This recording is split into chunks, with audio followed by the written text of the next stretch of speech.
how to create content that attracts the right audience. First is first, you need to know and understand the demographics and psychographics of your target market. Demographics meaning which social media are they simply hanging out on? What are their age, their gender? Where are they from in the world? Psychographics meaning what would they love to accomplish, achieve? What are their struggles, their pain points? Now you are creating content based upon their need to solve a potential problem. Remember, your target market will normally, in most cases, be the younger version of you. For example, think of all the times you were struggling to set up a sales funnel.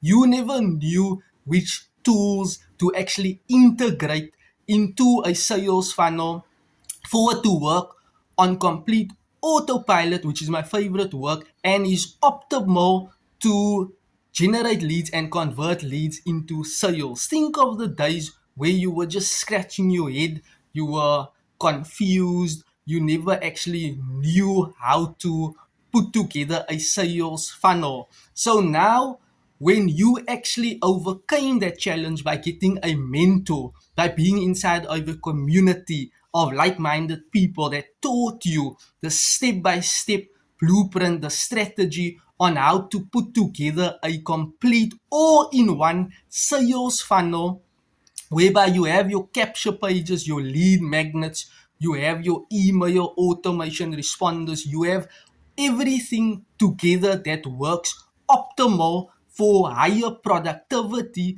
efficiency, and result output. This is what the true potential of a system does.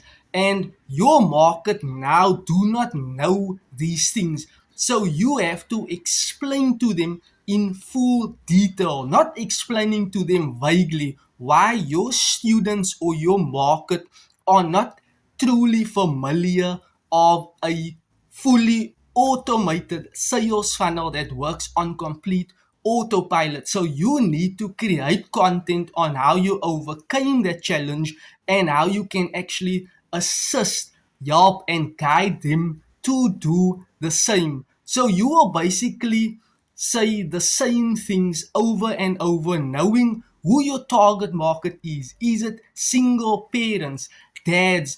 Is it moms that are overworked? Is it pensioners? So you're going to create all these little content pieces trying to draw that tribe. You will speak differently to a 60-year-old than to a 30-year-old online. So just be mindful of how you are actually presenting your content, and that is how you can actually create content to know your ideal target market you are attracting to your brand.